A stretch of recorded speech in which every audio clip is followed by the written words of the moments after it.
than the one we're discussing now. So we see that what atheists do, or what agnostics do when they discuss the question of the Creator, they either mix up things, existence and qualities, or they refer to irrelevant questions such as, do you have any scientific evidence for the existence of the Creator? I don't have to have any. It's not even a scientific question. It's a rational question, and it has to be discussed in that way. Because once you make the question, the existence of the Creator, a scientific topic, then you have to submit it to the scientific way of thinking, which includes elaboration. And how can you elaborate with something that is unperceptible to you? Because that's the existence of Allah. It's unperceptible. Allah subhanahu wa ta'ala is unperceptible. Yes, we can perceive His creation, but we can't perceive Him. So they either mix up things, or they refer to irrelevant questions, or they just react emotionally. I don't need God in my life. I have the parliament. Okay, you have the parliament. And I don't need Bush, but yet he's a reality. I don't need wars, but yet they are reality. So not needing doesn't mean that you're excluding it from the reality. You're executing it in some way and it vanishes. It doesn't vanish because you don't need it. And why don't you need it? Is it because you have decided that you don't need it? Or is it because you really don't need it? Because this is another question. I mean, there are so many technical products in the market, and some of them we need. We need some of them, but we choose not to buy them. Or there are items that we don't need. Maybe we get deluded and we buy them. But there are yet items that we don't need and we don't buy. So not needing doesn't mean that this doesn't exist. Not needing doesn't conclude that you really don't need it. Maybe you have decided that you don't need it. And if it's only your decision, well, it's only your decision. It doesn't affect reality. It's like when a person, and I'm not accusing atheists of being maniacs or crazy people, but imagine that a sick person who is not aware of his sickness, and you offer him a medicine, a medical treatment for his illness. He wouldn't take it. Why? Because he doesn't think that he needs it. And yet, in reality, he needs it, but he's not aware of it. So, are you atheists in need?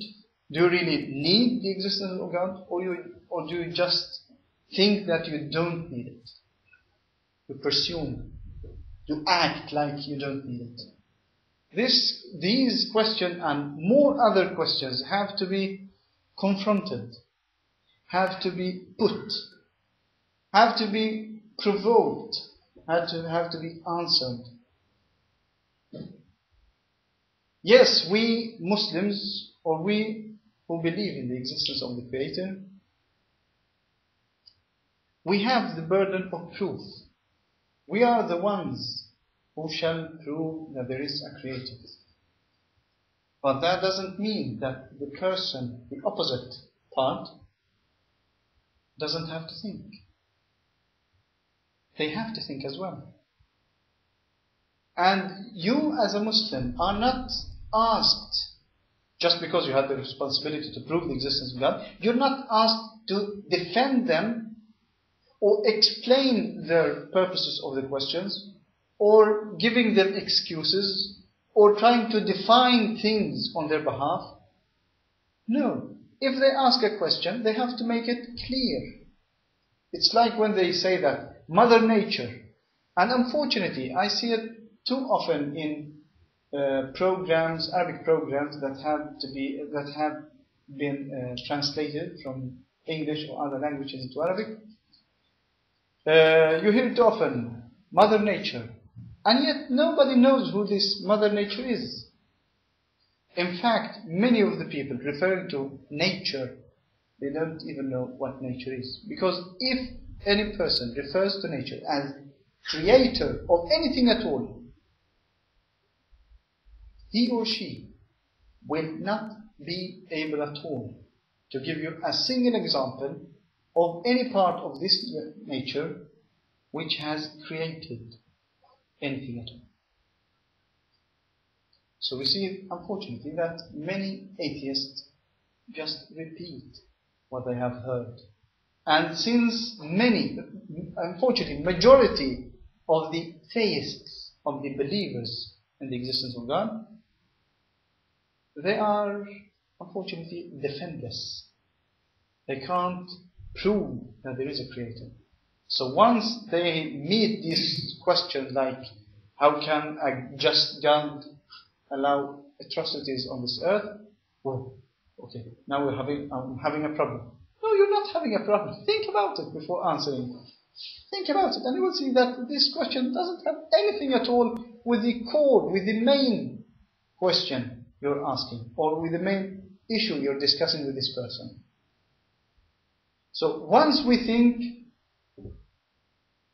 we would reveal problems, contradictions, misinterpretations of reality, and other theoretical and intellectual problems in the proofs or anti-proofs given by atheists who wish to, to wipe out the idea of believing in God from the surface of the earth.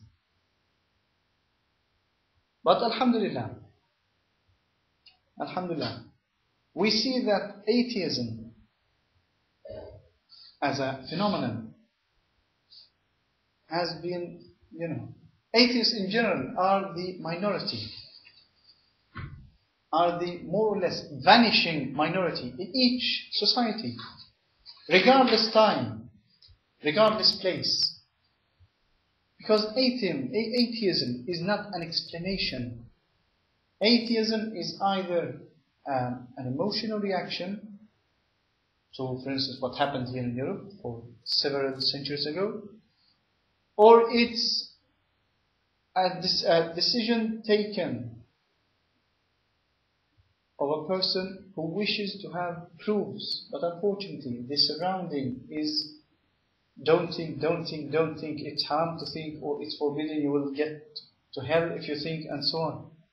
And this case has to be, taken care of by us Muslims who wish to help not only us,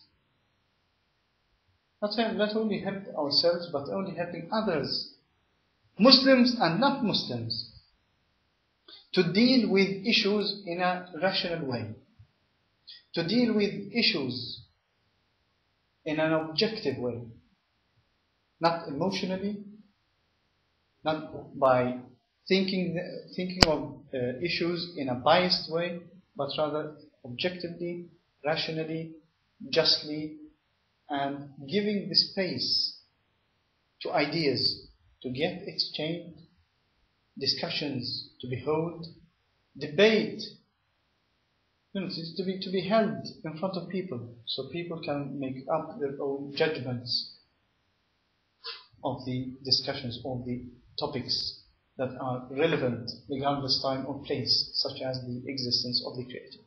So just to conclude, we see that there are proofs, rational proofs of the existence of the Creator, and those proofs cannot be unproven by atheists. Rather, they can be questioned. They can get misinterpreted, misunderstood. That's normal.